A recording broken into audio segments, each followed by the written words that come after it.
Okay, kids, it's time for another episode of the Fueled by Weird podcast, the only podcast broadcasting from the fourth ring of the Enchanted Circus of Wonder.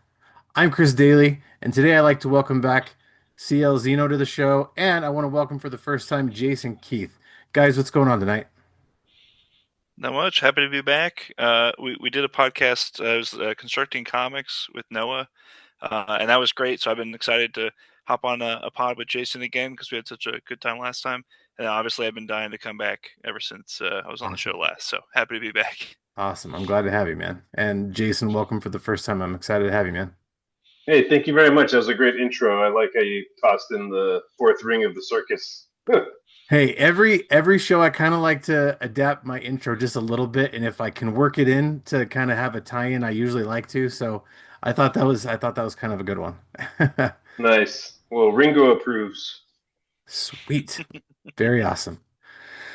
All right, so as Mr. Zeno knows, I usually like to start these things off with an icebreaker question. So tonight's question is, show us your cell phone wallpaper and is there a story behind it? So All right. I will start. I will start just to kind of kick things off. So mine is kind of crazy. I'm gonna see if I can get it to show up. There we go. So that's mine. The story behind mine is a friend of mine got me. We kind of send show recommendations back and forth, just weird shows that not a lot of other people watch. And he got me onto one called Taskmaster. Not Oh sure my if gosh, either. we are obsessed with Okay. Taskmaster. Okay. So you know what I'm talking about. Perfect. So for those that don't know, Taskmaster is a crazy game show from the UK. You can watch it Yep. all for free on YouTube. It basically is they get a bunch of comedians. Usually they're European comedians or British comedians. They've occasionally had, Canadian or whatever, just from other countries. They get them together and just have them do ridiculous tasks, and it's funny to watch them. They get so mad at a lot of them, which is it's really fun. The hosts are a good time. And this was pretty much my whole entire summer and most of the fall, just binging the hell out of this show. It's so good. But in one of the first couple seasons, one of my favorite like comedian actors, whatever, ever, Noel Fielding was on, No and feuding. he's so great. And they had some kind of a contest where they had to do drawings of the host Greg, and so that I thought the drawing was really awesome, and so I went and Googled it and found it and made it my background. So my phone background is Greg Davies, the host of Taskmaster, drawn by Noel Fielding, because That's Noel amazing. Fielding's kind of an amazing artist. So that's my background. That's my story. Yeah, didn't Noah do like Old Greg or something like that on YouTube? Was that Yeah, Old it Greg was or Noel did. Old Greg is a character from a show they did called The Mighty Boosh, which is another one I recently watched. I don't know if you've seen Yep. that, the CL, but hmm that is also a weird show that everybody should watch. It's And just he's on Great British Bake Off, which everybody is yeah? also obsessed yes, with. yeah, yeah, yeah. So I can't show you my wallpaper screen because I'm using my phone right now. But I can tell Okay, you it's my almost 2 year old son, so it's not like as much of a fun story as it is sentimental. that's okay.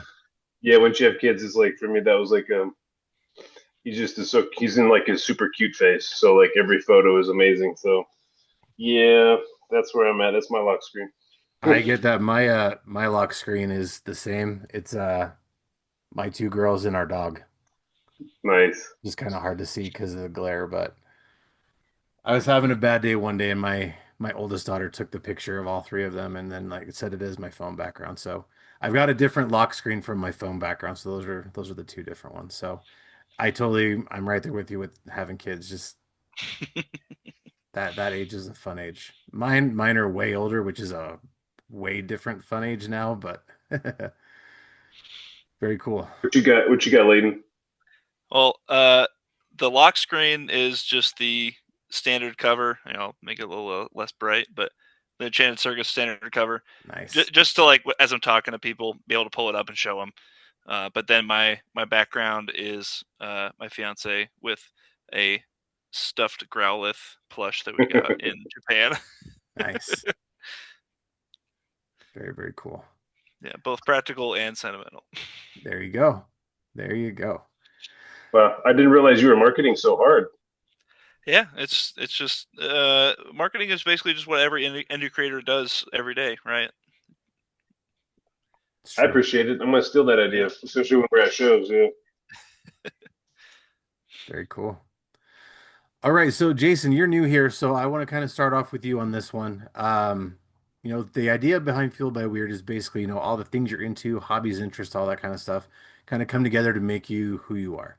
So, when Mm. you're not working, what are some of your hobbies, your interests? What are some stuff that you do in your free time? Well, that's a horrible question because now I'm finding out in therapy that all I really do is find ways to work. So any Okay, hobby or interest becomes a hustle for me. And so gotcha. lately, it was the past few years, it was running my own convention, Hmm. and that became like all consuming as far as learning about marketing and promotion and event planning and booking guests and like. So I kind of I get too obsessed with whatever I'm into, and it just all becomes work. So I am trying to rediscover new hobbies as I'm getting older and trying to like have better mental health. So like now, unfortunately, it's all about making our own comics. So I'm just in that world now most of my day. And so like I don't get I don't take breaks and like play new games or anything like that right now. I'm getting a little bit too locked in on one thing. And so I need to start finding some new hobbies. Because forever it's Taskmaster is just a great place to start. yeah, It's true. It's yeah, true. just some dumb comedy to get into. That'd be Yeah. awesome. Yeah, Yeah. we've seems like everything we binge ends up being like a kind of deep and unsettling show. Like we were just into The Beauty. I don't know if you've seen The Beauty yet. That was a graphic novel. It's like a body horror show, like The Substance, where it's like you take something and it comes with all of its its hidden costs and kind of darkness. So, but yeah, that's where I'm at.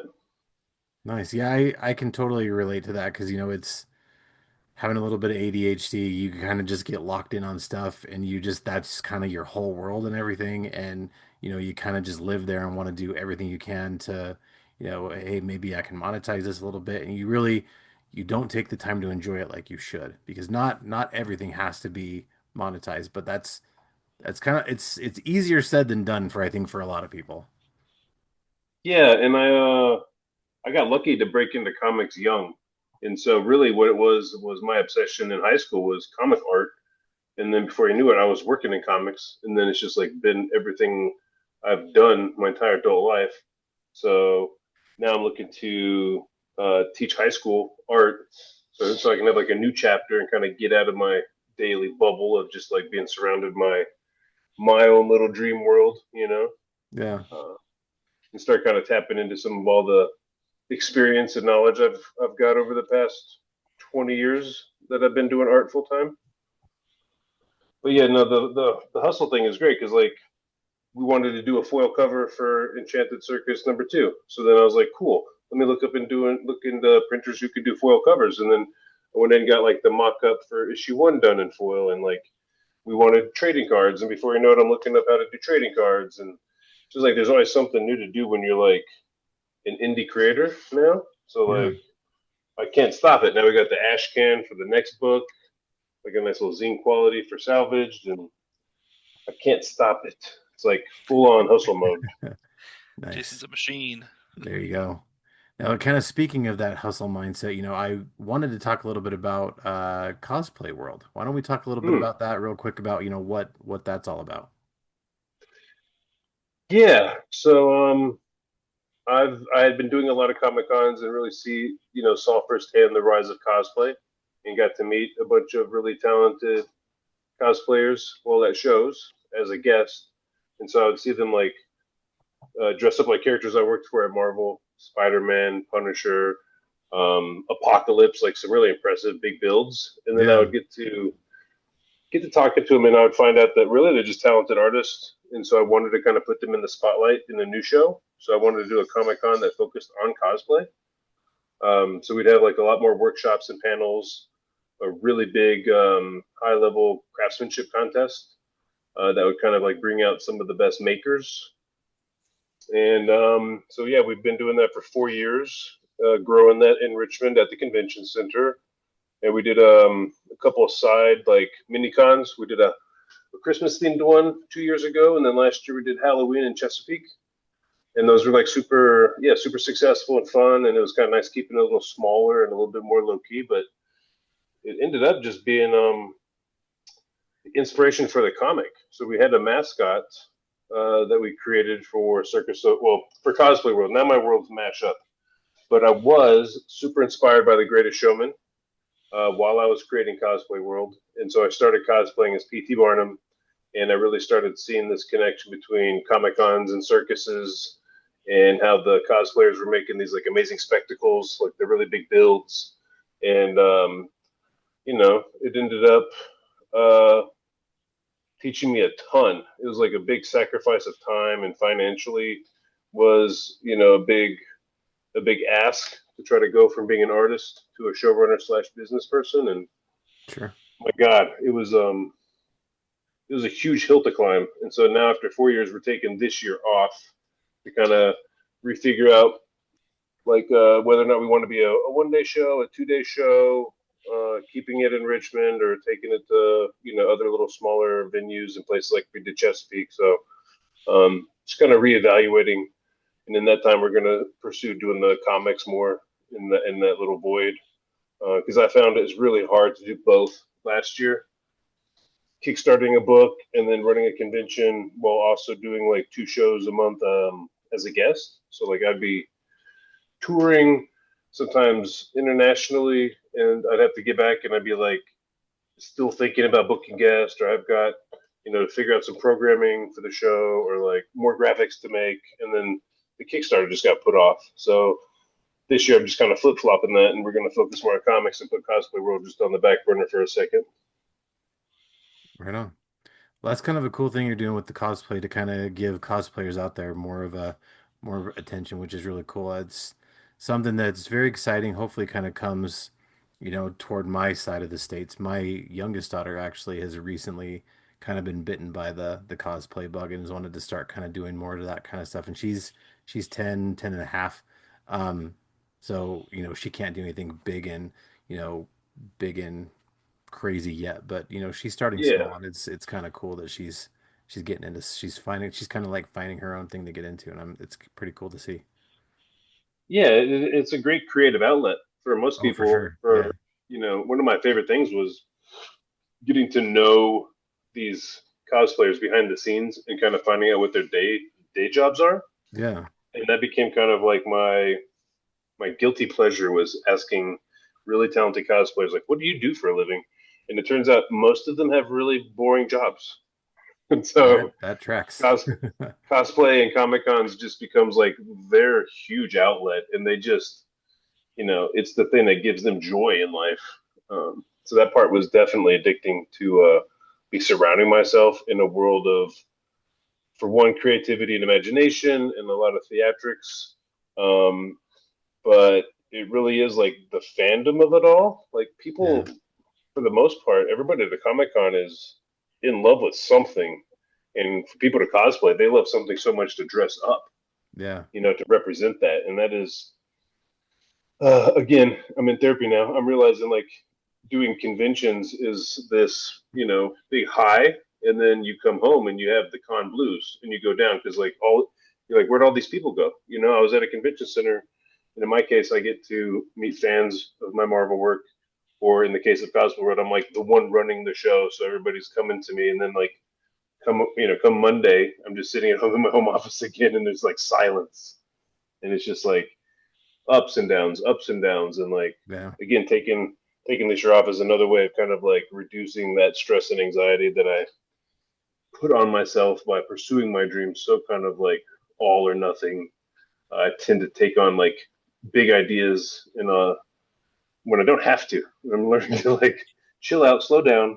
You don't have to do everything all at once. Yeah. You know? Well, I mean, you want to be a people pleaser. You don't really want to say no to anybody. I think a lot of us can relate to that for sure. Yeah, and I really wanted to be treating cosplayers better than they had been at most shows before. Oh, So definitely. I provided a lot more hotel rooms and flew out more guests than you might normally see, especially for a smaller convention. So yeah, it was like it was great, but it just became a lot, just a Well, I'm lot. sure. I'm And then you sure. kind of just get caught up in it, and now you're doing year 4, and you're looking at year 5, and you're wanting it to keep growing, and we kind of stalled out a little bit, and it's just like, let's regroup, let's take a real good look at what we've done and where we want to go next. So Yeah, I think Very Jason's cool. superpower is probably that community building. Like right when somebody hears about Cosplay World, like the mission statement, um, like I feel like anybody who does know about it does kind of get sucked into the, the community. It Sure. is a place for, people that are so passionate and creative and need that outlet. And Jason's able to say, hey. Are you an outsider that likes to do cosplay and whenever? Well, we have a place for you. Come hang out with us, and it's just a very inviting environment to where like you know I- the Herculean efforts of Jason really do pay off because it's everybody who goes probably their favorite show of the year. So um, yeah, it definitely is is a successful you know convention. Like I definitely haven't seen anything like it.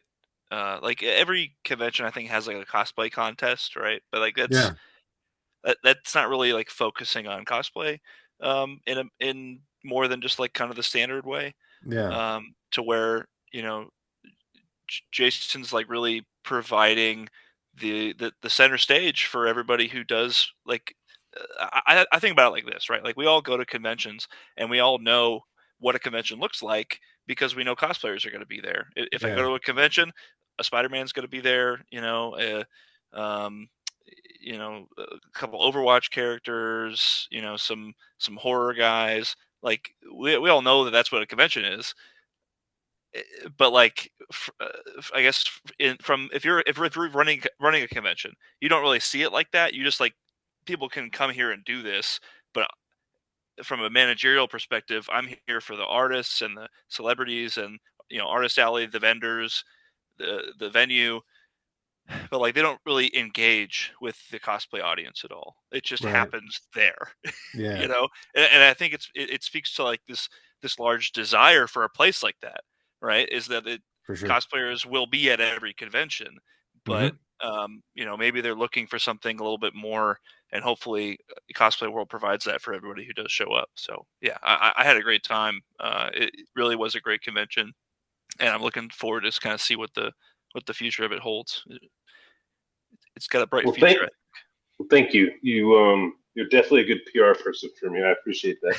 And what would a good indie comic creator be like if they didn't put an ad for their convention on the back of the comic?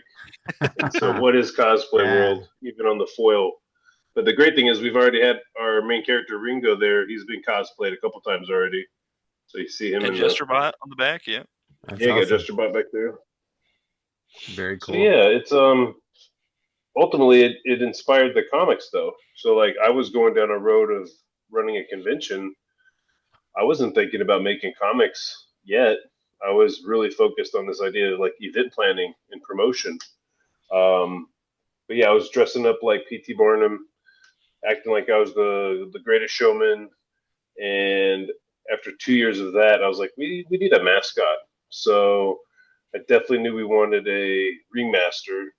And quickly I was like, well, what's a more interesting version of that? And I was like, how about a silver fox? So the fox ears and tail kind of popped in my head. I knew from the beginning, I either wanted him to like transform into a werewolf or have something to do with like a kitsune kind of demon spirit vibe, like to bring in the anime crowd. Um, just something that was kind of open ended, but definitely theatrical. And so we had a cosplayer who does a lot of great costume design his costume. That was Desi Dizu. She designed his look, and then we went to our audience and asked for names. And Ringo was one of like 6 or 7 first names, and Coswell popped up in the list of last names. And as soon as those kind of like got on my radar, they clicked together, and I was like, boom, Ringo Coswell is born. We have our Mickey Mouse. Let's do it. Full Disney mode. Uh, Nice. and then I started having ideas for his character. So just like there it was, like we birthed this mascot, and it's cool to use him in promotion and whatnot. But we knew that since Cosplay World was Richmond based, and um, we wanted to do a comic that tied into that we could have at the show. Ringo needs a circus, and so to keep with the CW from Cosplay World, Circus of Wonder came up, so there could be like this duality, this like mirrored version of the real life convention and this like Richmond based magical circus with that with the ringmaster kind of as the bridge between the two. And so based in the comic in Richmond and the convention in Richmond, that gave us like some history to play with. We wanted to do like a steampunk-ish alternative Richmond 1900, late 1800s. And so yeah, I had a few ideas for his like literal character. The fact that he's like morally gray and not really just a pure good guy. So I wrote like four different paragraphs that kind of outlined just these loose little scene ideas I had. And a year later, I was at Virginia Comic Con, and Leighton found me and introduced himself as a local comic fan and indie creator and writer. And I was like, wow, like I've been sitting on these ideas and I haven't written anything really. And he really offered to just jump in and like, he's like, hey, I could help with that. And I was like, okay. So he followed up like a month later, and he asked me for those notes because I told him I'd send them, and I didn't do it right away. So the first testament to his involvement was the fact that he was on top of it. He's like, I want this job. I think I could take these characters you're telling me about and really do something magical. And he turned those like four little paragraphs into 3-issue scripts in less than a month. And once we had those scripts, we were doing a talent search, and then before you know it, we're already on Kickstarter, and like, boom, here we are now, a year later on issue 2. Very cool. That's awesome. Thank you. All right, Leighton. So for you, you just took a trip to Japan with your wonderful fiance. How did that go? It was magical. So my sister also went with us. She has at that time she hadn't left the country before, and Beverly and I were both in the Navy. That's where we met, like 10 years ago in the Navy. And we both traveled uh, to multiple different countries before, and so we like traveling and always wanted to go to Japan. Beverly had actually Mhm. been to Japan, I think 2 or 3 times before. So it was my first time. As my sister's first time leaving the country, she was so nervous and worried. Like, oh, do we have to, know where all the subway entrances are going to be when we're there? We're like, no, like just relax, it's fine, it's going to be great. We did like 4 days in Tokyo, 3 days in Kyoto. We did like a day at an onsen and like a day in Osaka. Like it was just it was definitely one for the books, man. Like I'm definitely uh gonna have like those memories the rest of my life. That's awesome. And I would say like Kyoto was kind of the one that I wasn't expecting to really enjoy as much as I did. It it has over 1 million people in the city, and it looks like not a modern Japanese city. There's not like metallic and glass skyscrapers. There's lots of cultural history and architecture, and just like there's so many temples, and like even the street lights look like they were from 5-6 decades ago. Like the Oh little wow. the little like stop and walk signs Yeah. were like super retro, and I was like, this is the coolest little like time capsule of a moment in time in Japanese history. It was great.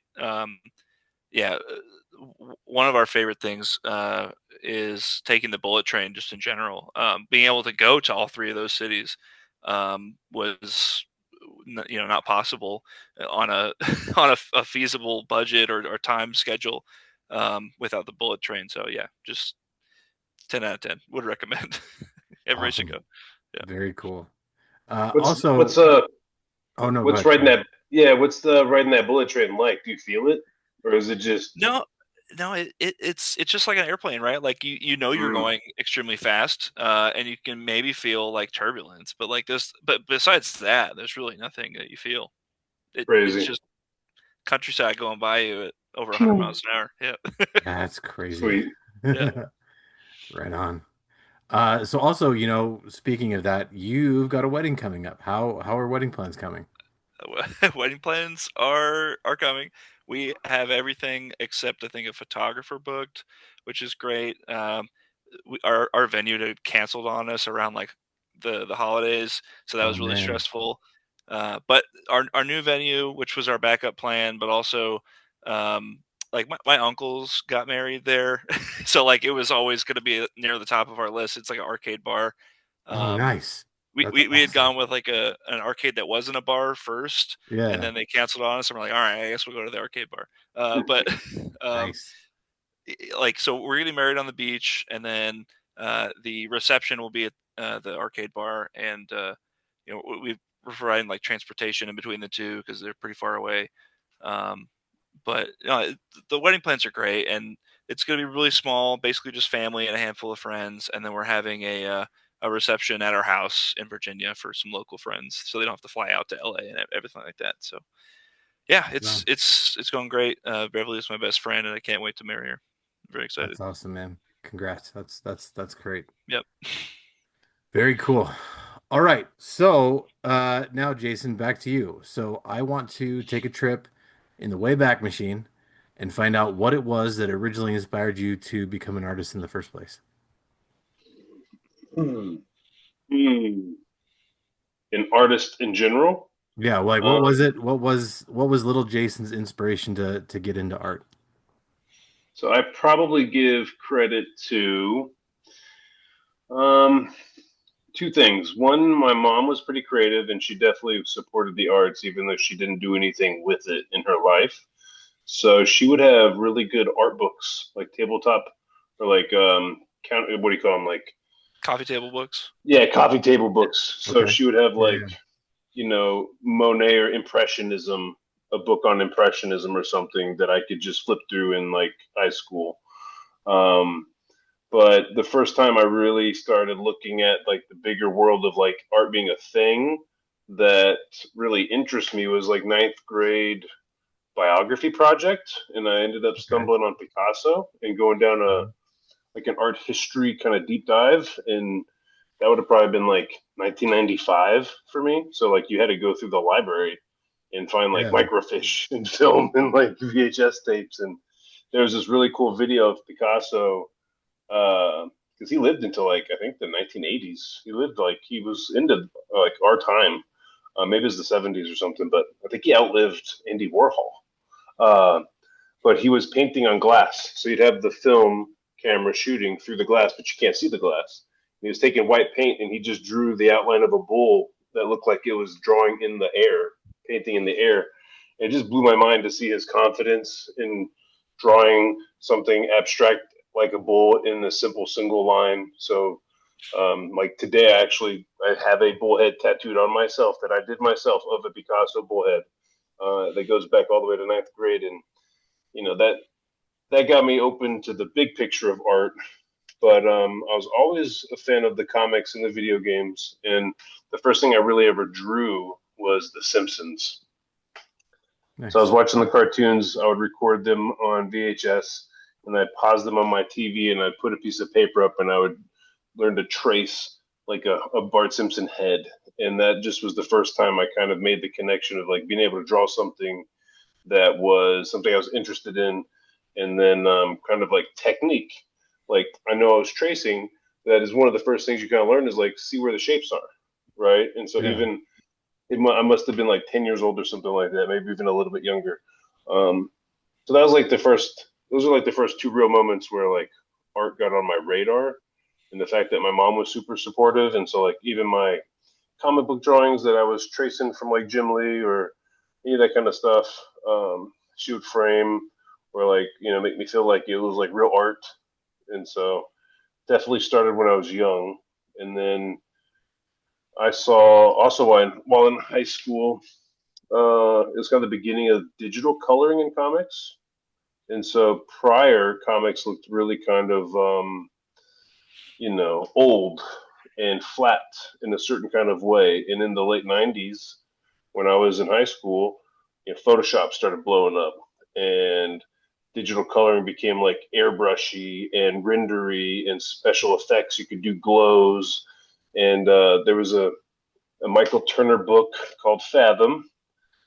Issue 0, Wizard Magazine put out like almost like an ashcan preview in the back of Wizard Magazine, I and I remember was just that. blown away. Yeah, I was blown away by the way that JD Smith rendered the light on the water. He was doing these like constant warm and cool lights, the sunset kind of orangey light with this blue kind of fill light. And again, I was like really noticing. I wasn't paying attention at all to the story, but that art, just I zoomed in on that art and I saw that something was different about these comics than the ones that had come before. Like even the Jim Lee stuff was still flatter color, right? Like the early '90s versus the late '90s, there was this big shift of digital coloring, and that really just opened my eyes yet again. And that time it was like I was learning Photoshop to color my own art and my friend's art, and I was looking at those comics and then looking at Photoshop, and I was trying to figure out how they were doing what they were doing. And even without trying to like do career training, I ended up training myself for a 20-year career coloring comics. Very cool. Self-taught guy. That's awesome. Very, very cool. And all Fathom, Michael Turner, all comes back to that, and JD Smith.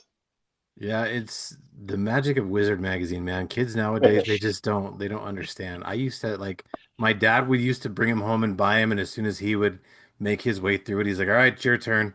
So I had this big I would just keep him all this big old stack. It was magic. Well, since I'm moving, I'm going through my stuff, and you know, I did break into comics when I was like 20, and by 24, 5, and 6, I was already exclusive at Marvel working on some big projects. But Wow. also at that time, I was fortunate to get to work on some Wizard magazine covers. Oh, And so that's this one was awesome. a Frank Cho, kind of like Civil War-ish Avengers. I think it was it Mighty Avengers, New Avengers that we were about to launch? The New Avengers versus the Ultimates. Um, Nice. so I've got a cover with him, a Red Hulk cover with Arthur Adams, and a Civil War Cap versus I can't remember now by Ed McGuinness. And so like I had three Cool. Wizard magazine credits in my young 20s, and I was like pinching myself because again that's where the inspiration started.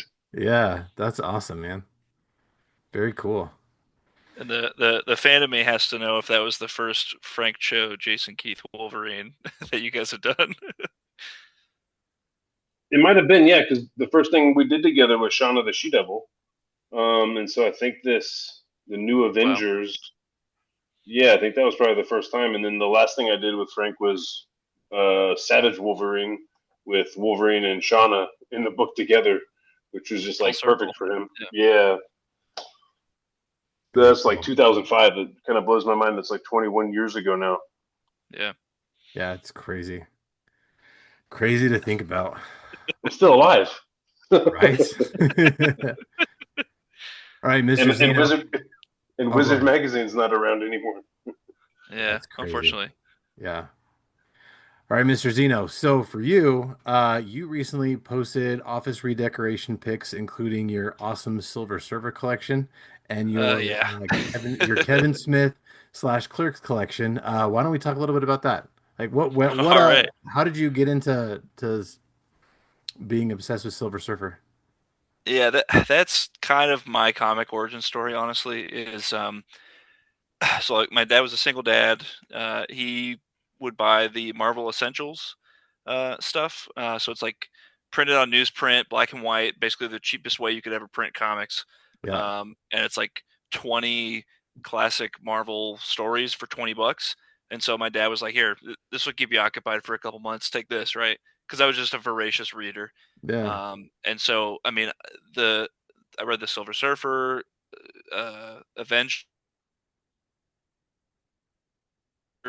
Ghost Rider, Thor, like all the old like 60s, 70s stuff as a kid. And the Silver Surfer really spoke to me because I felt like he was talking to me like Stan's writing was addressing me and treating me like an adult. And like all of my favorite relatives, teachers, adults in my life would treat me with respect and treat me like a real person, and not just pat me on the head and treat me like a child, and really respected my opinion and like engaged with me and like wanted to know what I had to say or think or what my ideas were. And so like Stan was writing about the militancy of mankind and the need to just blow the alien out of the sky because he's different, and like just kind of these a little bit more mature themes for Stanley. It Yeah. may be one of the more mature comics he wrote, and for the Surfer to not respond in a way that was, oh, let me see if I can beat them in a fight, which is a very, kind of uh, juvenile question to ask.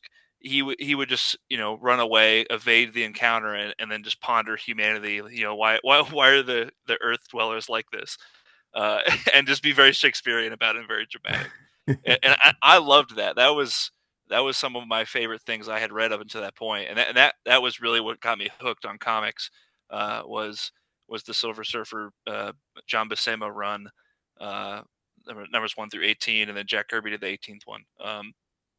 And like I feel like everybody has kind of some of their artistic um, milestones tattooed on them. I'm definitely no exception. I got the Surfer tattooed on my arm there. Right on. Um, my first tattoo was on my back, and it was also the Surfer and Galactus. But I kept forgetting that I had it, and I wanted to get one that I could see.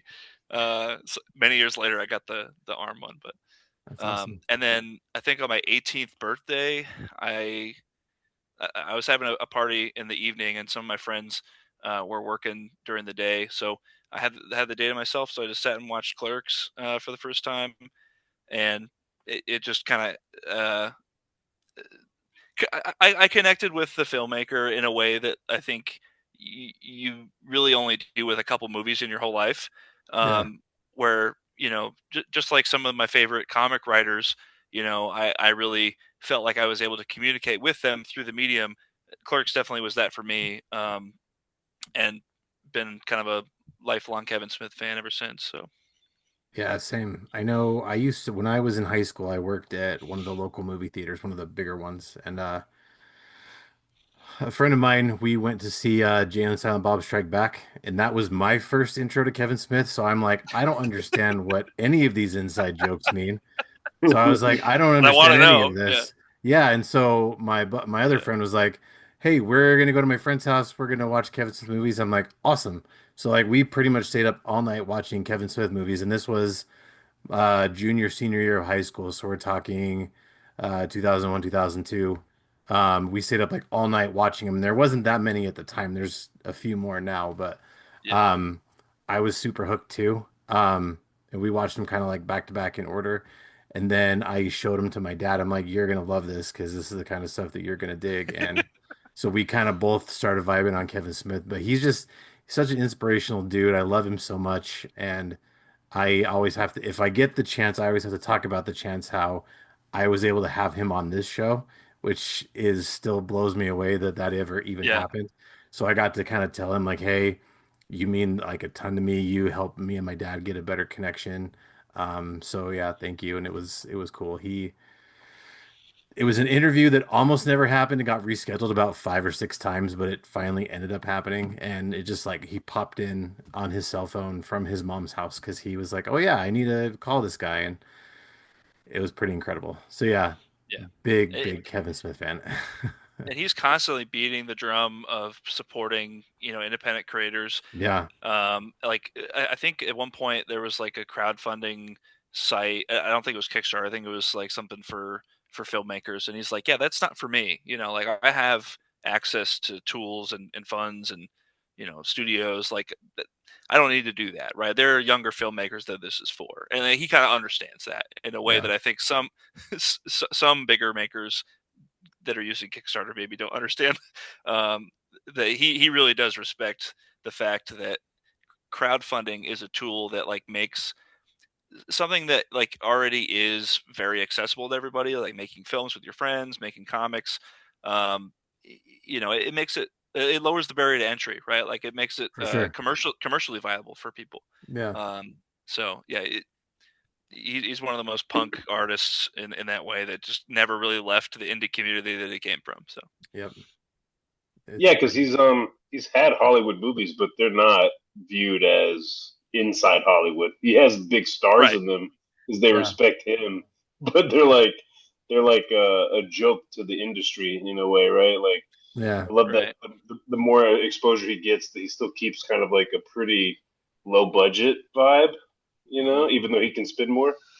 Yeah, I think almost everybody in comics it seems like is a Kevin Smith fan on some level because he's been for the longest time was like the most high profile comic nerd, Yeah, yeah, like right. publicly, right? Yeah, Like yeah, kind of like was making comics cool before all the big Marvel movies popped off, and then he was going along with that journey with us. Like as a fan, he was super excited. Like on his oh yeah, podcasts, he would be like crying over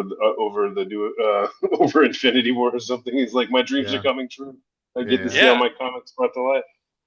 Yeah, like he's not like living, or not like living vicariously through him now that he's a successful filmmaker. He's in the trenches with us, crying over Spider-Man, because we're all doing it, yep, And like uh, in Clerks, like the conversation about the Death Star with the contractors and stuff, and then in Mallrats when he's talking about getting his comic signed by Stan Lee at the mall.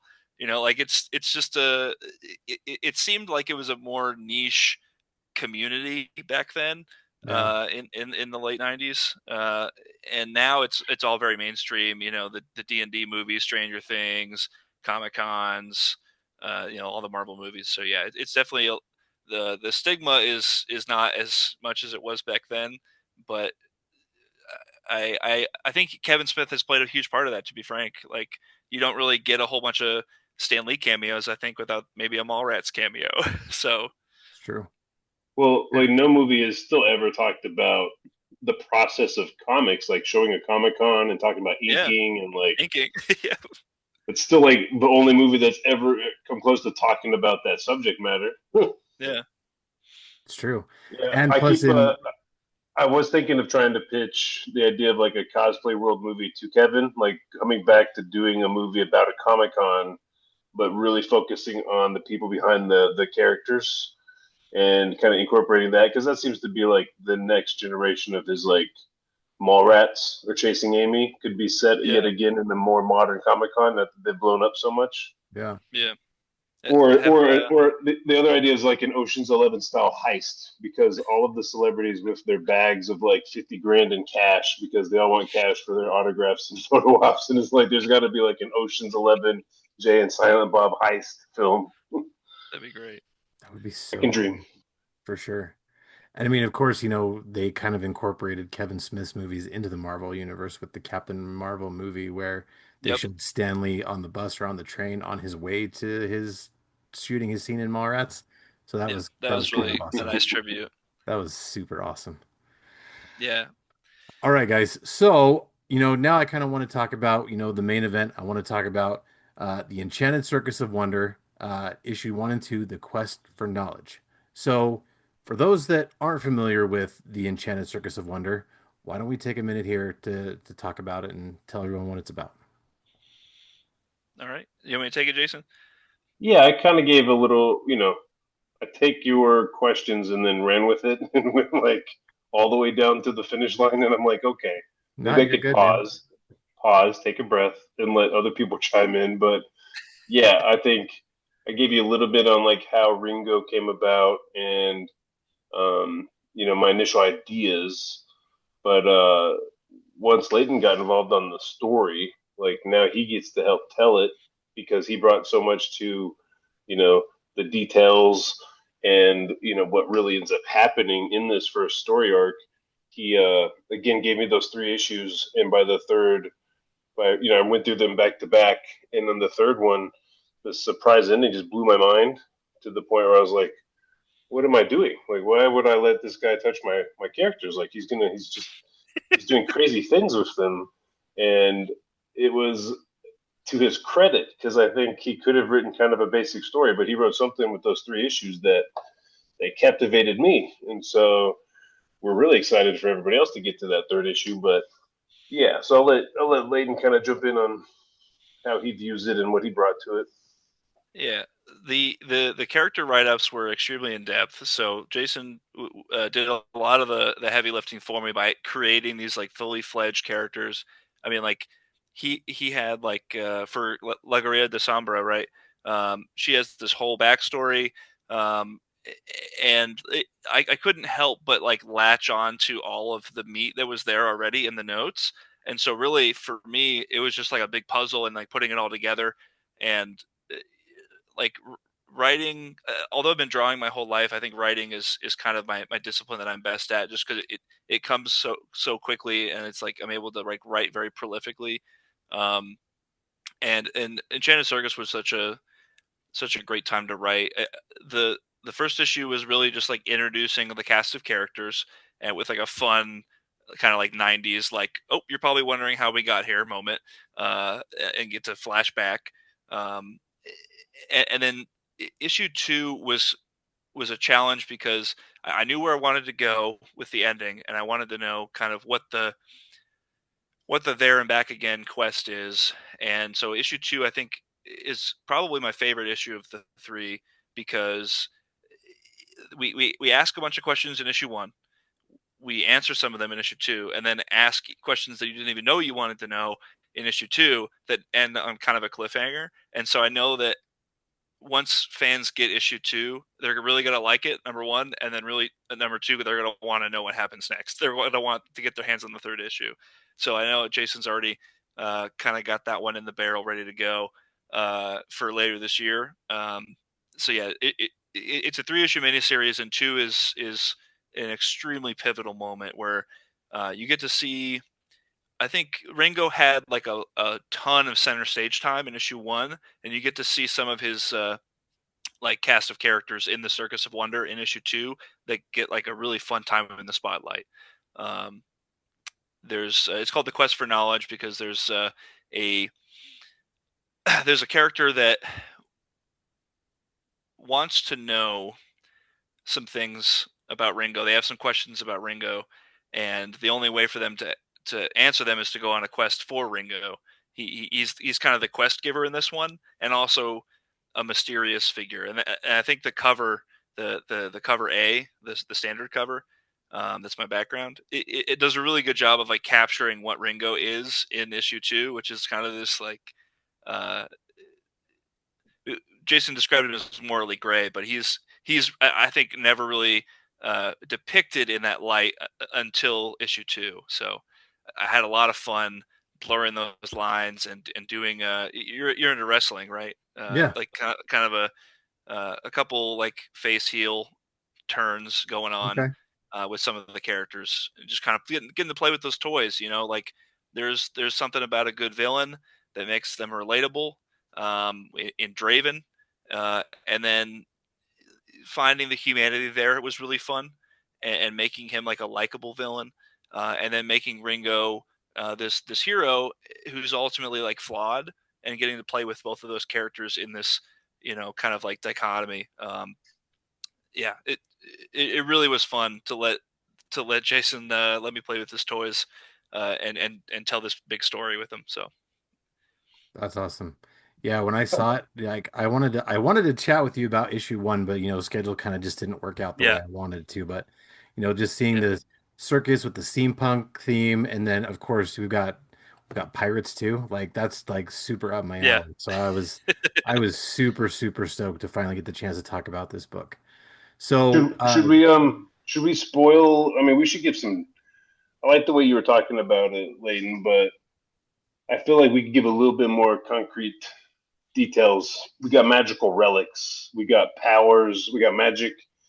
The circus is enchanted, right? So there's what you see in issue 1 is first you get a prophecy from our fortune teller, Yep. Belladonna.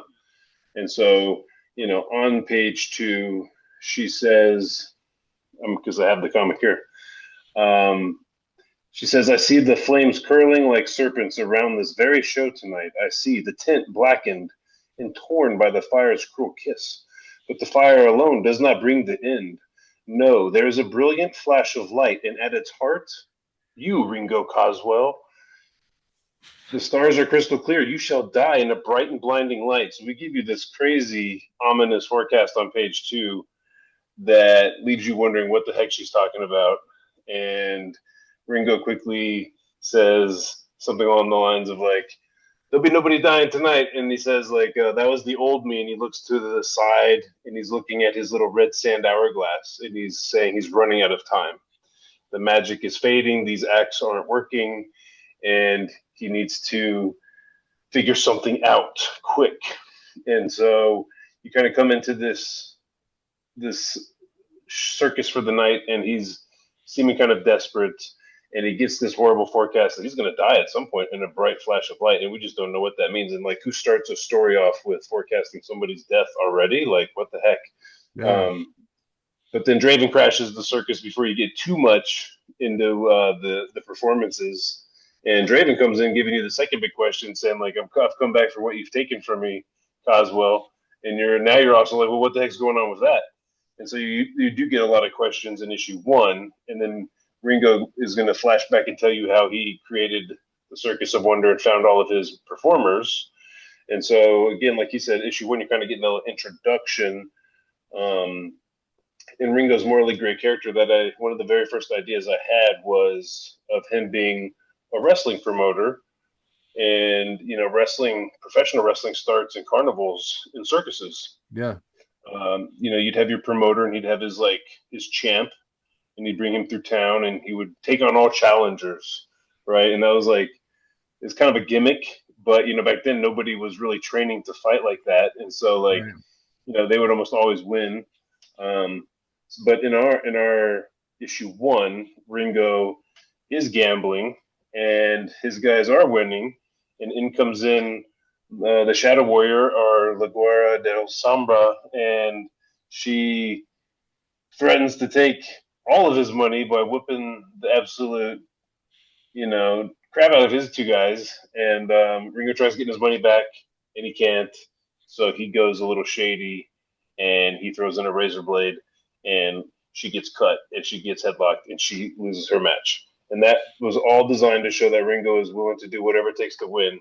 And it shows that he's just a little bit on the not to be trusted side. And then we quickly show him trying to rescue performers from an evil circus where the ringmaster keeps people locked in cages. And so he's got this great heart, but he's also willing to do just about anything to win. And so that kind of like complex character really is something that I enjoy about this, because otherwise on the surface it looks kind of like a kid's book.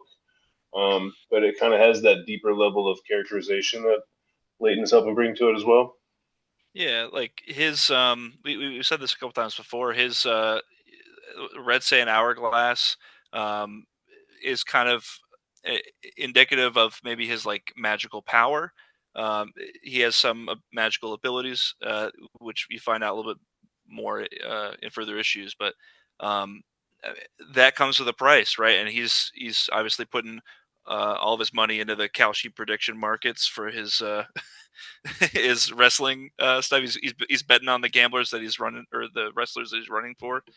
So like he's kind of playing with fire in a big way, and that it comes back to bite him. But he is at the end of the day a good guy, right? Like we show him pulling this group of circus performers together by rescuing them from definitely like captivity. They're kids in cages, and that's you know beyond the morals of where Ringo Coswell is comfortable of going. He's actually going to be a good person, be a hero, and save them. Uh, but beyond that, we don't really know what his limits are.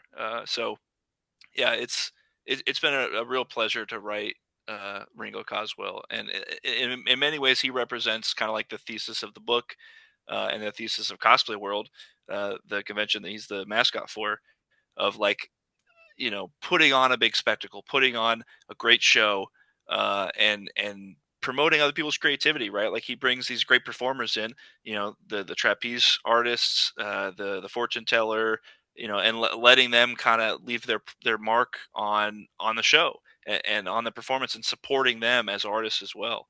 And so, Yeah, Ringo's a very complex character, and it was really fun to write because I had to kind of weigh in, hey, with this character that has all these different directions, where are we going? What do we want to say about Yeah. creativity and about the world and about conventions and cosplay? Like what's what do I have to say as an artist? And really taking a massive swing was, I think, what allowed us to like not just like get the comic done, but get it done in a way that is exciting and is resonating with people already. Like there's obviously the convention is local in Richmond, and both Jason and I are local in Richmond. And so there's a couple love letters to Richmond that I had written in the background. Hey, put the old city hall down in the Capital District in there. Put let's put the old uh, vaudeville theater where they find Lily Stardust. Let's have that be in historic Jackson Ward. Let's put the Monroe, the Main Street station in Shaco in the comic. And like I had written that stuff in there, and then like at a certain point, I was like, you know what? Let's name the the neighborhoods we're going to. Let's put them in text in the comic. Let's not make it like an Easter egg for people to find. Let's come out and make a stamp and say, hey, this is Richmond. These are all our great neighborhoods. These are our uh, this is our community, and not really be um, shy or like pull our punches about it. Let's come out swinging. And so it really is kind of a bold love letter to creativity for me. That's what it means to me. Right on. So, let's say I come to the convention, I'm walking by your guys' table and I see the Enchanted Circus of Wonder. What's an elevator pitch that you'd pitch this to me so I kind of, know a little bit about what it's about? Yeah, it's a fantasy adventure comic that's for all ages. That has these circus performers that with magical abilities fighting steampunk pirates, and that's kind of the log line for me. And it intertwines the turn of the century, late 1800s, early 1900s Richmond. Uh, Steampunk genre is a fun way to look at it, and it involves this ringmaster with all these circus performers, and they have to fight off these pirates that have come back for revenge. The main pirate, Captain Draven, was in prison for 10 years, framed for the murder of his wife, and so he's come back for revenge, and it's a really fun series that is, again, 3 out of the 5 creators are in Richmond or in Virginia, and the comics takes place in 1900 Richmond, and Cosplay World's all in Richmond. So the pitch is a lot easier for locals, but I think it really just is the setting, and the story is kind of a universal, dark but age appropriate tale with similar tone to like Wizard of Oz or Willy Wonka or something like that. Very cool. Yeah, I definitely I mean I was just at a show this past weekend pitching it, and it does help that that doesn't necessarily help, but it does. We did want something with a local angle, really. Like, you know, um, stories that take place in fantasy worlds are great, but our book is a fantasy that's grounded in reality, and I love that part because it almost feels like it could happen. Um, and I mean, we take it a step further, and I don't know where you're based out of exactly. You I'm said in something about a Idaho. different Idaho, exactly. So you don't necessarily know anything about Richmond or Virginia, even, right? Like we have Right. our circus. The way I pitch it to locals, I say is Richmond has its own magical circus, and it's the Circus of Wonder. And the pirates in Circus of Wonder are based out of Virginia Beach at Mount Trashmore. And so for them, that kind of brings them in like local way. But internationally or like nationally, I'm really big on calling it kind of like our love letter to Disney. And so we have Pinocchio references with our Jester Bot character, and the fact that there's a evil ringmaster with kids in cages is straight out of Pinocchio and Stromboli, and the Red Sand Hourglass is straight out of Wizard of Oz, but we give it a really kind of twisted.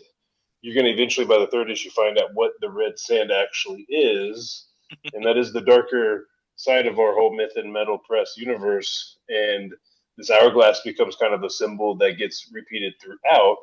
And one of my favorite things about making comics is I have my own little sodalite stone skull, and you'll find out that that is also a magical relic in the Circus of Wonder. And this is something that my lady gave me, who's really into crystals, and um, that inspired me to take something from my real world and put it into a fantasy story. But that again kind of makes it a little richer because sodalite stone is a real thing. It's not necessarily we make it more magical.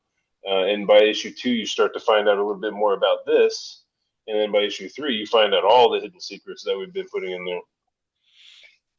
Very cool. And it's always nice to, make something that seems, pretty mundane and pretty normal to make it more magical because the world needs more magical stuff because why not? Yeah, Because the world kind of sucks sometimes and it doesn't hurt to make things a little bit more magical. yeah. That's really what Ringo's mission in life is the world is a dark, cruel place, and he just wants to put on a show to make people feel better. It's about making comics for me. It's about making the convention for Jason. Yeah, it's about being an artist and living in a world that it kind of feels silly to make a comic right now. Yeah. And what your role in that is, what that does for the world. Even questioning why are we doing this is part Yeah. of Ringo's journey in the comic. Yeah, in 1899, there's like a harsh winter, and there's a bunch of economic stress on people, and he's like, why am I even doing a circus? No one wants to go to the circus. Like he's struggling, in and of himself. So I was able to put some of those ideas that I had into that character at that time. So Yeah, I mean, you can even, take, podcasting the same way because, yeah, like, sometimes if you want to, forget about the world and just, turn yeah, your brain off for a little bit, turn a podcast on. So that's, I guess in a way I'm kind of the ringmaster of the show where I'm yeah, wrangling all of my acts together to kind of, let's put on a show for the people who, want to yeah. forget that they had a crappy day at work or whatever. We're just going to talk about, Kevin Smith and Silver Surfer for an hour or so. Just come listen to us chat about dumb shit for a little while and it'll Yeah. make you think not less about your day. Uh, Well, watching you stroke that beard, you have a morally great character within you. I can tell. There's a little darker. You could be an evil ringmaster as well. Nice. Yeah, this it's a pretty long beard and it's starting to go really gray, which is something I'm not super excited about, but it happens. Yeah, It's wisdom.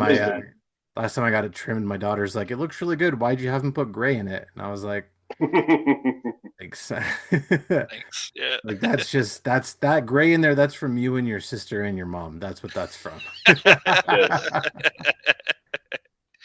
All right, guys. So right now we've got your book on Kickstarter. It's doing extremely well. So first of all, I want to say congratulations, guys, because that's Thank amazing. you. And by the time this comes out, let me look at my calendar real quick. You guys will be just about wrapped up with the campaign because this will come out next Wednesday. So the day Okay. before the campaign's over.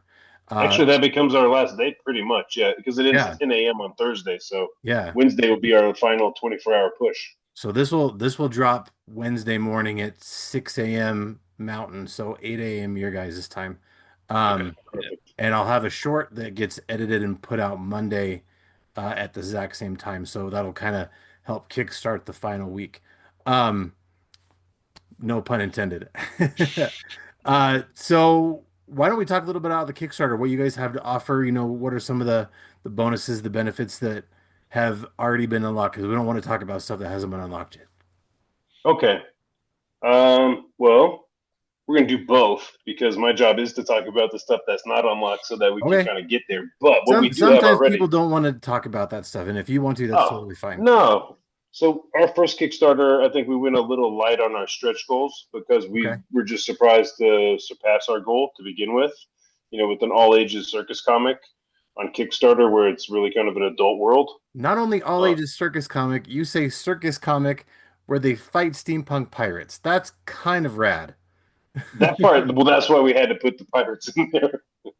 So we had a fighting chance, and it really turns out that Draven is kind of our standout character, and it really kind of ends up being his story in our bigger world, saga that we're creating. Ringo plays a part in his story, but Ringo is almost like an illusion in himself as the face of the comic and as the Mm. first book that we're putting out together as like a foil for us. Really, he I think he will actually. Illusion is probably the greatest thing to call him. By the time the third issue comes out, the whole thing is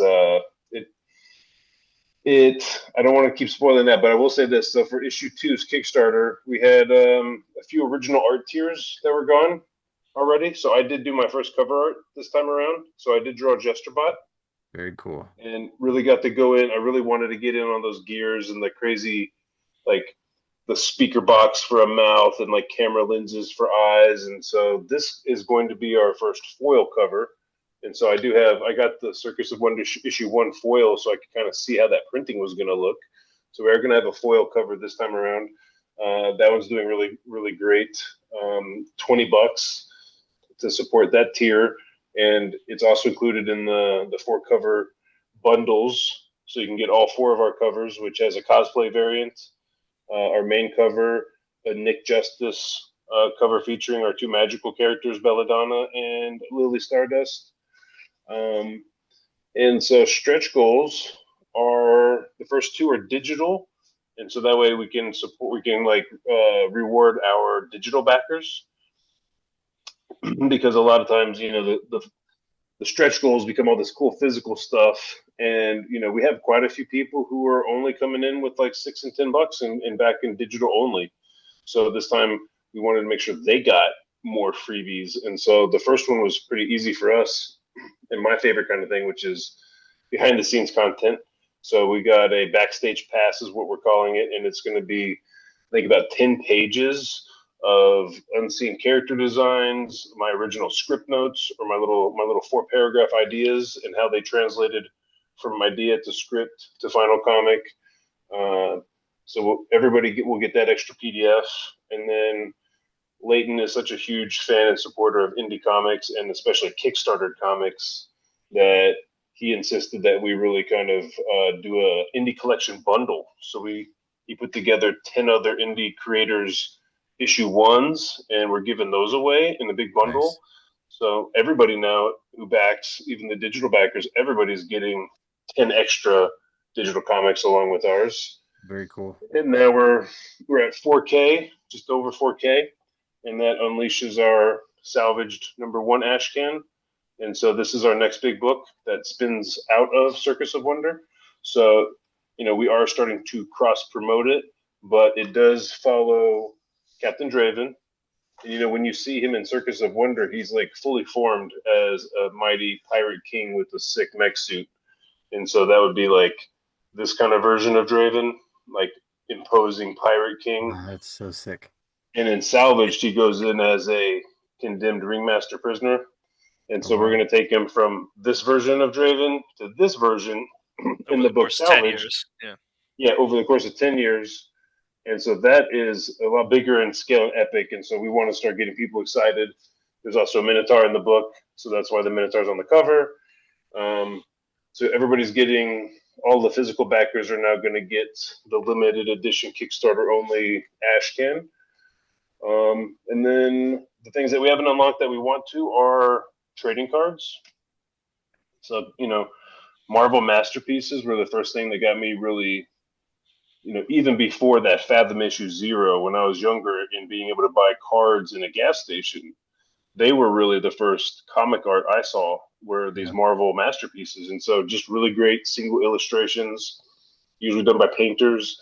And so our base cards are going to be kind of in that Marvel Masterpiece style, featuring like a really solid image of our 4 main characters. And then at 5K, we've got the gold foil Draven card, and that is essentially like a sketch art card that features Draven in that Mighty Mech suit on a gold foil card. So it'll be this art again on a sick foil card. So I think we're going to hit that goal too. So that's 5K. We're at 4K. We got 10 days. We're just now getting over the like mid campaign slump, and we have sketch cover tiers. Those tend to be very, very popular, and they tend to be people kind of last minute realizing they can get some more original art. So you get, for that tier, you get all 4 covers signed, I believe, and an original sketch cover from me, full color, and I think that one's just $200. So, not it is a bigger commitment, but you do get some kind of original art from the creator, and so that's definitely a few more of those are available as well. Yeah, you definitely get your bang for your buck on that one. And if you're tuning in to the podcast and the deadline's tomorrow, whether or not we've unlocked those, right? Uh, Obviously, we want to work towards unlocking those. But if we have unlocked those, every backer gets the art cards, the ash can, the 10 additional comics, the behind the scenes. So you really are getting a ton of value. And that's what's one of the things that we want to make sure that we do is we make it worth people's time to back the story. So I think we definitely done that with a bunch of our tiers. For sure. Now, do we want to take a quick minute just to kind of talk about the books that are included in your guys' indie bundle, just so we can kind of talk Yeah, about what's there, plus give a shout out to some of those other people? yeah. Let me pull Hmm. those up real quick. I had them in a list.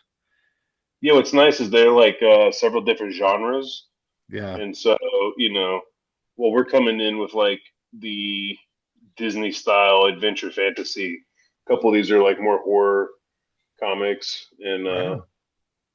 Yeah, like I tried to keep them to some aspect of Enchanted Circus of Wonder and make it like kind of tangential. So like either like an adventure or like even like an anthropomorphic humanoid animal character or like fantasy or and most of them are all ages too. So um, yeah, it tries to stay on theme. Two of mine are in there: the Evandris Theory and Drunk Mom #1. Both of those are in the bundle. Caspian Porter is one in there by Snowy Works. Death of a Necromancer, Chapter 1, is in there, which is a really fun. Um, it kind of has the similar style to Nick Justice, I think, and like that classic cartoonist style. The Fog Within, another Virginia creator, Sean Wood. He's down in Ah, Hampton. good dude. Yeah, yeah. He was kind enough to let us throw Fog Within #1 in there. Right on. Cat Calamia, who, if you're into Kickstarter comics, she's a big name with Lifeline. Haunting, like Father, like Daughter, #1 is kind of a fun, all ages, like zombie uh, epic romp, really. It's really a fun story and really like character focused, which is really why I wanted to include it. In Pure Blood, um, which is kind of fantasy action adventure. There's like a couple fight scenes that I think are kind of similar to what we'll be doing in Salvaged. So hopefully fans of that, if you like In Pure Blood, you'll be in good company with future projects. League of Cryptids. So yeah, if you know Grant, who writes that one, and does like the lettering, I believe. That one has a lot of monsters that aren't necessarily all all as monstrous and villainous as you might assume. So I really liked the fact that they were anthropomorphic and that they were really um, they had humanized a lot of the villain coded characters. And then Legends of the Realm um, by Jack Holder. That one is a fantasy series that is pretty long running. So if you're getting in on the first Floated Dream issue 1, there's a huge depth of story there to explore. Same with a couple of the other series, but and then Mandrill PI by Christopher Brimage was another one that had an animal main character that was really fun and cartoony, and uh, I think was a good fit. Yeah, the indie comics community is such a unique place that I'm really thinking that like the community building is really as important as the story. If you're getting into indie comics or wanting to make your own or struggling to make your own or whatever, I think leaning into the community building is a necessary part and honestly like a really rewarding part, right? Like I wouldn't have Yeah. been able to even work on these characters if I didn't reach out and say hi to Jason and meet him and see what Cosplay World was all about. And it really is just about building those relationships with people in your local comic community, going to your local cons, your smaller shows, your library shows, right? Just getting to see who your local artists are, supporting them. That's what making comics is all about. Is just supporting your community. That's right. Very I'm cool. going to tag on to that real quick with Yeah. you said it'll be out Wednesday, Yep. and we're talking about community and other indie creators. I Yeah. got my first start in comics with a fan art contest for Image Comics Warlands Age of Ice, and I got lucky enough to be a runner up at age 18 actually, and so that was my first published credit, and it really inspired me to like pursue a career in comics.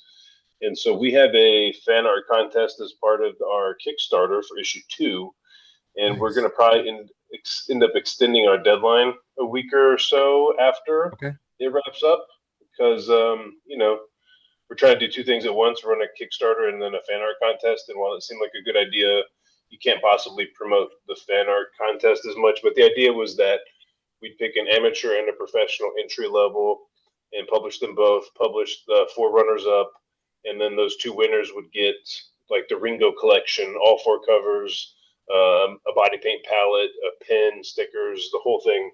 And we already have one entry from a local 8-year-old who did his take on Draven Oh, already, wow. which That's is incredible. very, very sick. He's Very already drawn cool. our main character, Asterion, in Salvage. He's already drawn fan art for him too. So he's like already our biggest kid fan. But That's awesome.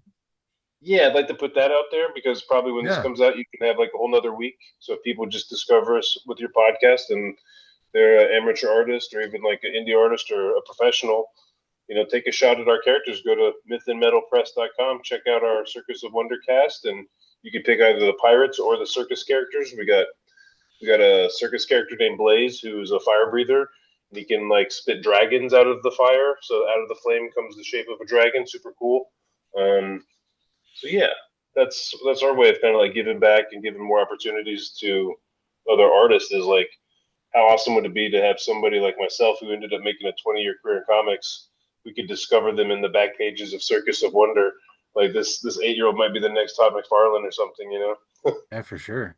Yeah, and that's a really cool idea. I've talked to a couple other creators that have done the same thing, and if you just want to like shoot me some info on, where to go, I can share that separately on socials. That way, we can get ahead of it and, before if people don't get a chance to listen, in that week or whatever, we can Yeah, still kind of get the information out. So yeah, just yeah, let me know.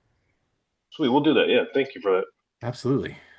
All right. So after this Kickstarter wraps up, by the way, for people who, didn't know.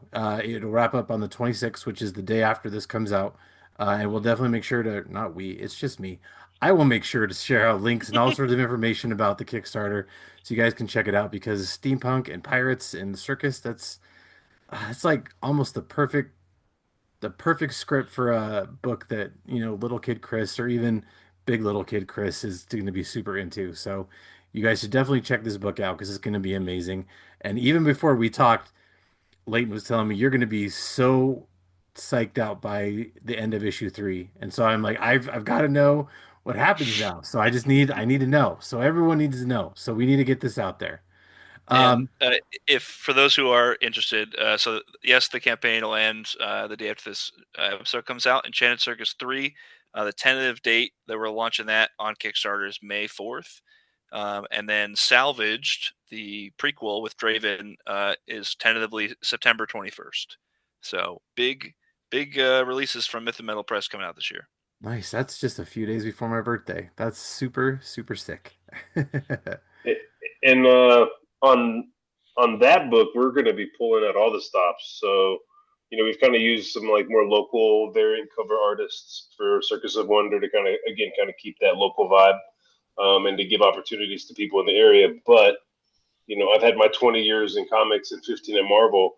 I'm going to be trying to pull some variant cover names for some variant cover artists that some people might actually know and are more familiar with, and that might get us a little bit more broader exposure. And so we'll probably want to come back on when we're dropping that in the fall.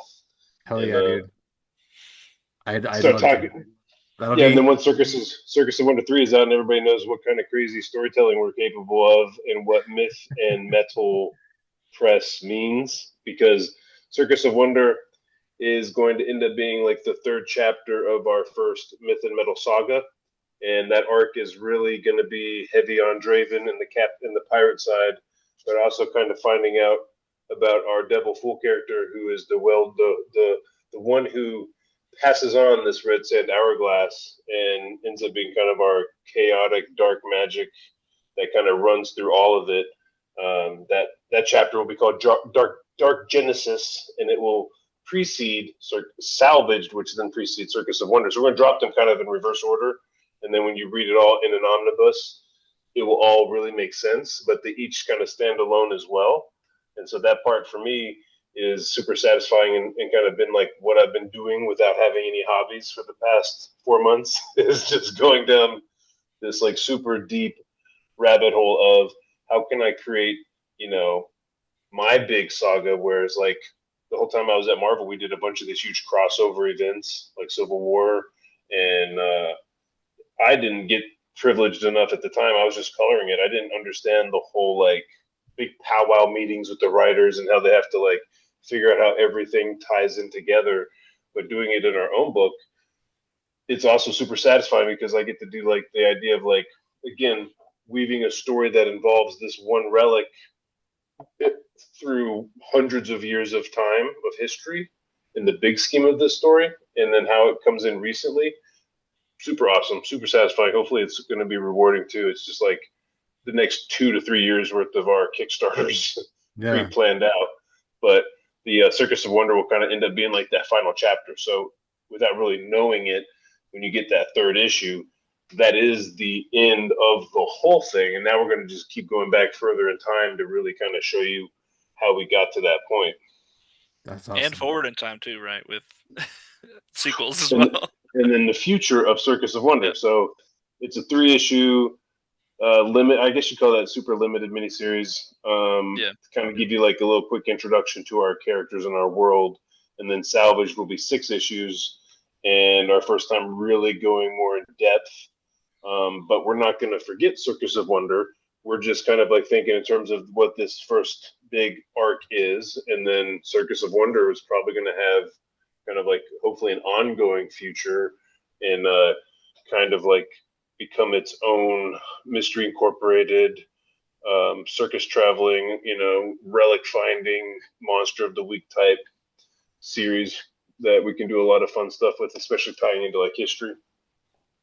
Very cool. So we've got the 3 issues of Circus of Wonder, then we go back in time for 6 issues of Salvage to kind of lead up to Circus of Wonder, Yep. and then we carry on again with Circus of Wonder. Yeah. That's awesome. I like Who that. knows what comes out of that? Because, like, again, Circus of Wonder came out of just creating a mascot character for a convention.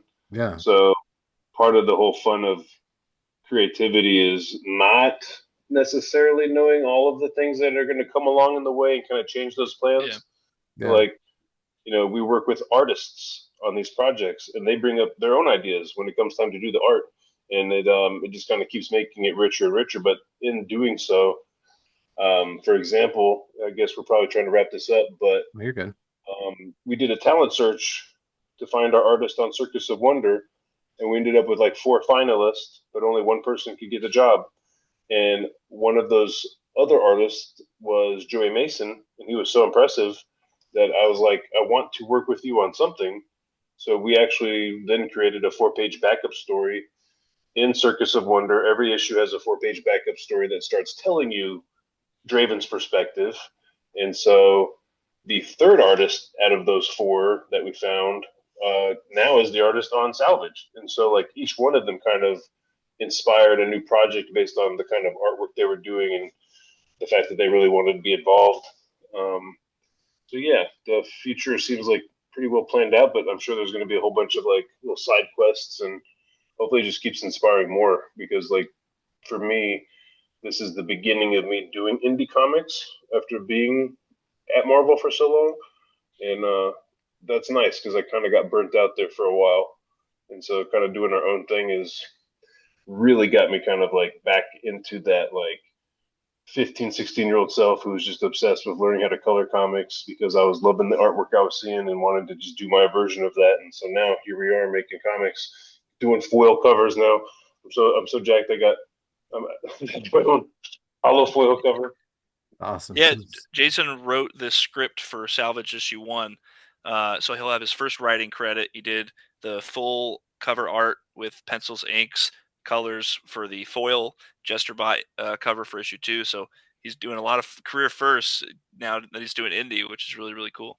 it's kind of reignited the passion for it, right? Yeah, and That's that's cool. that's important when you start to get into your 40s Yeah. is to Oh, like for sure. you gotta I it was kind of tough a little bit to like leave Marvel at some point, but Yeah. I have I left with like about 1,000 credits and having worked on just about everything I would have ever wanted to work on, and sometimes two or three times over. So Yeah. like the fact that I have Wolverine graphic novels with artists that I really am a fan of, and then that my name is next to their name in the credits, and it was some of the best art that I've ever worked on. I'm good. I'm satisfied with that. Now, creating a property that, with a character like Ringo and knowing that it's all ages and knowing that we have fans from Cosplay World who have read that comic to their kids every night since they got it, and now they're addicted. And to them, Ringo Coswell is their Mickey Mouse or something. Yeah. That's super satisfying on like a deep level. For sure. I More mean, like, more so than uh more so than just working on the Red Hulk. Like, yeah, I mean, there's, it's cool to, work on those already established properties, but being able to, I mean, Leighton can speak to this, working on your own, like your own IP is got to be like a whole nother level of awesome. Yeah, I had a similar experience where somebody said, "Hey, yeah, we got Evander's Theory #1 on Kickstarter," and it was the first comic convention I had issue 2, and they were like, "When is the second issue coming out?" I was like, "Well, it actually I just printed it. If you guys want a copy of it, I can give you a signed copy for your son that reads it." And they say, "Yeah, he's autistic, so he's going to read it, 1,000 times until he gets something new to read." So really at any point, if you have a new comic, I'll sign up for the email list. Please give me whatever comics you guys come out with. And so day one of the convention, I gave him a signed copy of issue 1 and a reading copy because I know he's going to tear it to shreds, rereading it because he's a kid, right? And then day 2 he came back and he came back and wanted his reading copy signed, and he said, "Hey, when's issue 3 coming out?" And it was just it it it it it warmed my heart so much just Yeah. to again have the same feeling of having a kid really latch onto your comic the way that I did onto Silver Surfer and um, Green Lantern Mosaic and Pit and like some of the older stuff when I was that age that got Yeah. me hooked. So I'm just glad to be involved in the cycle of getting kids to read. Honestly, Yeah. It's kind of cool when, someone comes up to you and like really like shows genuine appreciation for like stuff you're creating. It's a whole nother feeling that's hard to explain. So that's yeah, very, very cool. Like you said, Jason, getting into your 40s, I just turned 41 this last year, and it's hard to kind of still keep that spark and keep that excitement for stuff. So that's cool that that's kind of happening for you. But I would love to have you guys back for Salvage. Like I said, it's right before my birthday. I can't think of a better way to celebrate my birthday than, talking about steampunk and pirates and all that stuff. Um, oh yeah, so yeah, I'm totally down for that. Plus, we didn't even hardly get to touch on anything you did at Marvel, so I'd like to have a chance to do that. So we definitely need to do a cover deep that a dive little next bit time. Yeah, for sure. Yeah, yeah, yeah. Um, so we've kind of already talked about, a lot of the other stuff I wanted to talk about. So what I want to do now is before I let you guys go, I like to usually ask my guests to, share a bit of advice. And for the first time, I usually like to ask them to share a little bit of advice about being a creative. So, Jason, would you take a minute to kind of share, any advice you have about creativity, really encompassing any aspect of creativity, if you want to share it with the listening audience? wow, that's like a huge question. It's And it's it's big. Yeah, yeah. um, I have so many different potential answers because things are like context based in my mind. But I can say because your audience might be kind of diverse as far as like age groups or whoever might be stumbling, but I'm assuming they're probably similar-ish age range. But Yeah.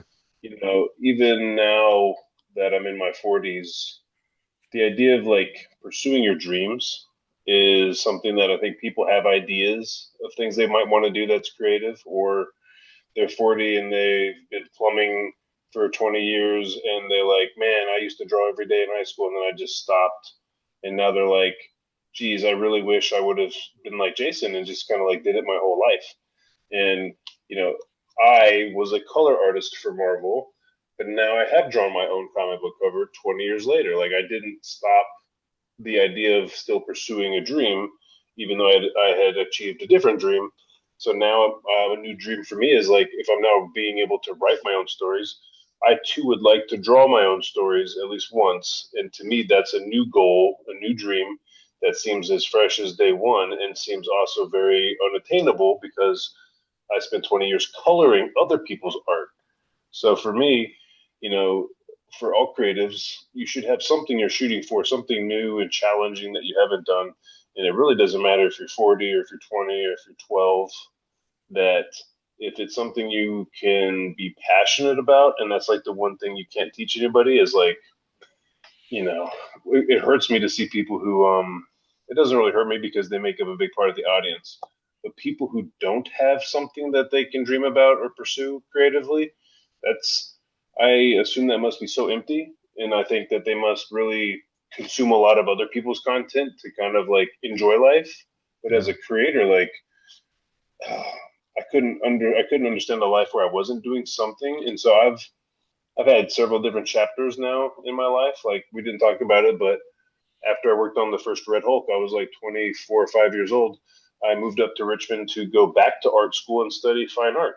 And so I took on the challenge of like, okay, here I am working on like a number one selling comic. What else can I do? And so I pressed reset again and I got into the fine art world and started doing large abstract paintings that seemed completely unrelated to my comic book art. But that also like allowed me to have a new challenge and something to try to get better at and a creative dream to fulfill. And then I did it with the Comic Con. The idea I love and am probably addicted to this creative idea of like having just an idea in your head and then planning out how you can potentially go about achieving that and then doing it. And so for any creative, I just want you to know like chasing your dreams is attainable for everybody.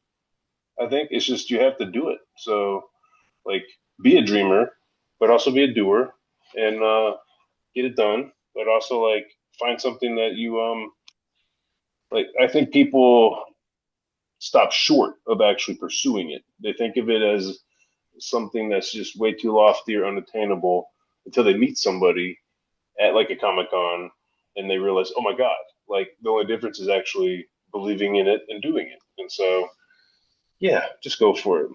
Be a dreamer. Yeah, I mean, a lot of the stuff people want to do that they think is impossible to do nowadays really isn't. I mean, if, 20, 25 years ago, trying to have the idea of doing a podcast or, being an artist or a writer or whatever seems super difficult. But I mean, you can literally Google anything and there's going to be hundreds of videos on whatever topic that is. So, like, I've been a podcaster, for like 10 plus years, and I had always just, kind of showed up to the show to do it. I've never actually got behind the technical part of it. When I started doing this show, I got into the editing part of it, because I needed to do it because I'm like, well, it's the only part I don't know, so I don't know. That's what's stopping me from being a podcaster, so I should just look into it. And there's thousands of videos on how to edit videos and how to do all this kind of stuff. So it's really it's not impossible anymore. And really, kind of to go off of what you said, I think, everyone always wants to know the meaning of life. I think the meaning of life is to have something you're passionate about, whether, it's creating, whether it's, having a family or, do whatever it is, just to have something to make life worth living, you know what I mean? And that's kind of like what you said is, it's if you don't have any kind of passion for anything, it's kind of an empty existence, which I totally 100% agree with. So that's really good advice to, be able to have something you're passionate about and kind of just really just go for it and not be afraid. Yeah, get obsessed. And Yeah. I was working on, I was trying to create this like symbol or kind of glyph for salvaged and this whole big arc that we're doing, and it's like a gear and an anchor combined in like a broken gear and an anchor cross. And I started doing like sketches in a lined notebook, and then I did it on like art paper, and then my desk had like 50 of these different little variations of this one drawing. And my lady was looking over my shoulder as she came in, and she's like, if somebody didn't know you were an artist, they would think you were like a crazy person. You're like the psycho who's like trying to figure out the meaning of this symbol. And I'm like, yeah, but for me, it's like I lose myself in that creativity. Yeah. And to me, that I don't know how not to do that nowadays. And now I'm Yeah. just kind of like letting that, just going down that road. Like I don't. Sometimes when I'm at shows and I'm telling people about Cosplay World or even Circus of Wonder, and here I am, a grown man, talking about magical relics in a circus, I stop and almost think I sound crazy or ridiculous or kind of weird. Um, but I just kind of own it now. I'm just Yeah. like having. I can't stop it now. The obsession, the passion, the the commitment to it. It's uh it's addicting. Yeah, I mean it's nowadays where it's a lot of times you kind of hide that passion and hide that kind of stuff from people. You don't want to talk about it because you're afraid of what other people might think. But nowadays, just you need to be a lot less worried about what other people think because those other people, they're probably not pursuing their passion, pursuing their dreams. Plus, I saw those pictures and those pictures are rad. So, oh, Thank you, yeah, thank you. absolutely. Yeah, and see, look, and people forget that people are watching and not always like interacting. And Yeah, so, you put stuff out like that, and like a handful of people actually engage with it, but then you forget about the other 100 that saw it and didn't necessarily say anything, but they're also kind of looking. And good, I'm glad somebody saw it, because I don't always post that kind of like unfinished work. But I like it when I see other people do it. I kind of want to get to a point where I feel less filtered, and less like things have to be perfect before I show it to people, and like it's hard. being more open to share ideas that are works in progress, and then being able to change it. You know what I mean? Like, Oh, I do. Yeah, uh, yeah. yeah, even with the comic, I'm like, the great thing about doing your own books, you can get to the very last review and like take out a word balloon. You can like completely take out a word balloon. You could change Yeah. the words coming out of their mouth or something. It's like, Mhm. Yeah, we yeah, edited the Enchanted Circus 2 script today, like an hour before getting on the podcast.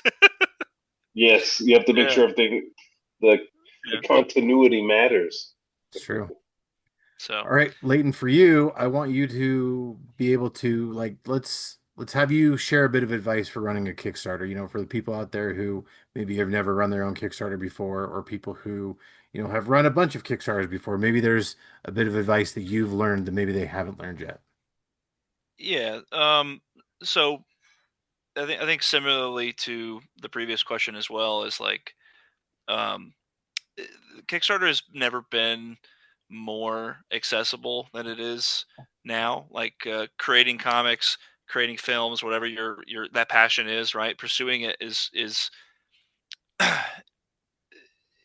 more accessible now than ever. So like if you're trying to run a Kickstarter, if you're trying to create a comic book and you don't know where to start, I would say starting is more important than where you start.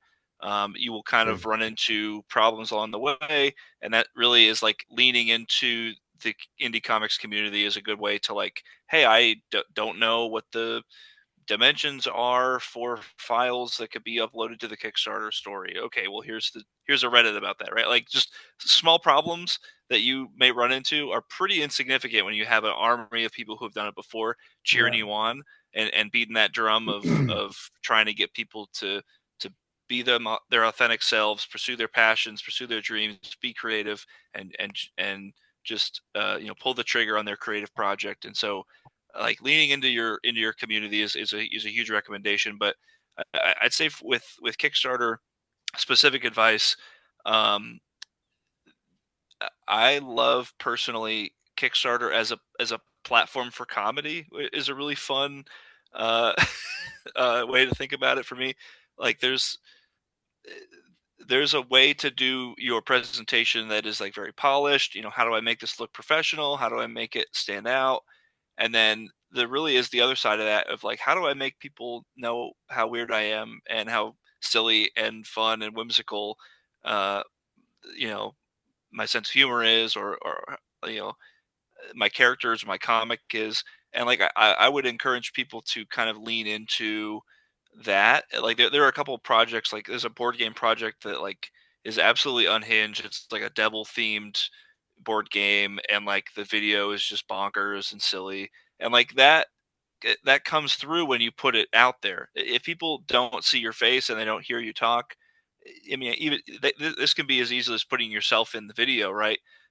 Just trying to present the the fun energy that you give off, can be as easy as that. But like, don't be afraid to let your personality in there, letting it be imperfect, because when you're making your first comic project, it's never going to be perfect. No one's going to Yeah, make Multiversity or Kingdom Come as their first comic ever. right. It takes a couple of reps to build those muscles. So like, just getting the comic out there, you know, if it's 100% true to yourself, and I know Todd McFarlane looks back at Spawn #1 as, oh, I could have tweaked this or done things different, because he's kind of a perfectionist, and you're always growing and learning, but like, you're never gonna get to that, you know 10th, 20th, level, unless you take the first step. So just doing it, and asking questions, and putting yourself out there, and I think what we're talking about is vulnerability and authenticity, right? Which is a really hard thing to do. Oh, for sure.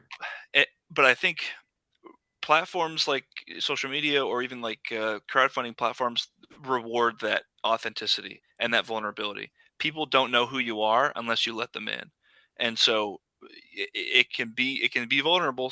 Stabbing a pen into your heart and letting it bleed out onto the page, and spilling your therapy notes into a script. But that, at the end of the day, is the most human part of what your characters are going to be, and that's what people are going to respond to.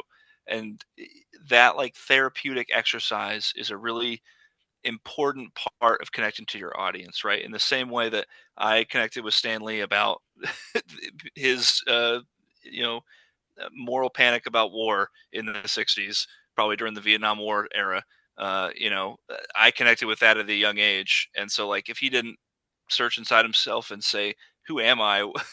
What do I have to say as an artist? You'll never really reach your audience. Whereas if you stay true to yourself, and pursue your habits, your passions, and your dreams and stuff like that, then I think people will respond to that authenticity. For sure. It'll be evident in your work, I think. I Definitely. got I got two specific, very concrete things about Kickstarter, and that Okay. is start small. So, like, if you're doing a comic, don't try to get people to fund like a 72-page little mini graphic novel that you want like 5 or 6 grand for. Like, do your 20-page story, keep it simple. Ask for the bare minimum, and run your coming soon page for a while. Like, Yep. you don't start the campaign by pressing launch. You start the campaign by building the coming soon page, and Promoting it. promoting a Kickstarter is like a two-phase process. And the more we do this, the more I realize it needs to be even more time spent on the coming soon page coming, and really starting to tell people about your ideas, which gets you more comfortable in pitching your ideas, which then you could translate into better story updates on your campaign. But you need to build an audience before you press launch, because if you press launch with 0 followers, it's going to be a real difficult campaign to get off the ground. But like this time around, we got funded in like 6 days. And a lot of that was because we got up to 50 pre-followers, and we had 110 backers from the first issue that we could, notify that we were doing the second one. And so together, about 150 people, it takes 30 of those to get you a really good jump on your campaign. And so, yeah, start small and spend a lot more time on the coming soon page. That's good advice. And kind of going back to what you said, Leighton, if you want, your audience to know how weird you are and how authentic you are and kind of connect with your audience, there's no better way than coming on a podcast called Fueled by Weird and talking about how weird you are. Which is exactly why I love this podcast. Shameless plug for me. All right. So, thank you guys so much for coming and sharing some advice and, talking about the book. Before I let you go, why don't you each take a minute to let people know where to find you on the interwebs and kind of keep up to date on creative stuff that's coming from you guys. All right, just two things for me. I spend all my time on Instagram, so Jason Ray Keith on Instagram, and our website we're kind of building out, but Myth and Metal Press. I love that name. We do It's have the awesome. website. You can find the Kickstarter links on there. You can find info on the fan art contest. And like hopefully slowly the more we have books done, we'll start putting them on the website so that in the future when Circus of Wonder 1 through 3 is done and no longer on Kickstarter, you'll be able to buy them online hopefully. But yeah, just those two spots for me. And then I cross post everything to Facebook, but Instagram is where I'm posting once or twice a day right now. Right on. Yeah, I would say I'm most active on Facebook, Instagram, Blue Sky, and I would say that my link tree in the bio of all of those has the links for everything you're looking for from us, from Enchanted Circus 3 pre-launch May 4th, Enchanted Circus 2 late pledges if you haven't backed yet, Drunk Bomb number 3, which is launching on Kickstarter on April 6th, and Phantasmagoria number 2. I did the Tales of Goop, which is based on my D&D campaign. That is live on Kickstarter right now. So all those links are in the link tree there. Right on. Now, for me, I want to thank Pizza. I want to thank Polygon Horizon. Their song Pizza Force. I'm all backed up now. Their Polygon Horizon's a great band. Their song Pizza Force is the song I use for the show. Go check them out on Bandcamp and SoundCloud. Show them some love because they're great guys. You can find me on Instagram, Facebook, and TikTok just at Fueled by Weird. You can also send me an email at fueledbyweird@gmail.com. I'm actually on Threads too because Threads is kind of awesome. So go find me on there too. Fueled by Weird, you can find the show on YouTube, Spotify, wherever you get your podcasts. And I also have a link tree. So go check out all my links there in case you missed any of them from what I just said a minute ago. Uh, my dude Hassel Hutchison has a show, the Nerdy Man Room Show, on a channel called the Nerdy Man Room Show. He's got that show. He talks about lots of nerdy, geeky stuff, especially stuff from our childhood, being men in our 40s, 30s, whatever. Go check that stuff out. He also does a lot of unboxings of cool stuff, and he also has a show, Card Subject to Change. It's a what if, but for pro wrestling. So that's super awesome. If you're into wrestling, go check that out. Um, Also, Big Rob's House of Entertainment, no Chinese food. Go check out Big Rob, talk about all his toy hauls and all his other cool stuff that he does out there. Because the three of us plus our friend Monster make up the Stay Weird Network. We're a podcast network dedicated to bringing some awesome back to the internet. Check us out at Stay Weird Network on YouTube and Instagram. And check us out at stayweirdnetwork@gmail.com. We've got some cool stuff over there. Hassel talks about horror movies you should watch. And I've started a show about music that I just share music tracks I think you should listen to because I think they're awesome. If you like this show, please leave a review and tell your friends because word of mouth is my friend. And remember, kids, it's only weird if you make it weird. So make it real weird. Gentlemen, thanks so much for joining me tonight. Yay, thank you for having Thanks for us. having us. Absolutely.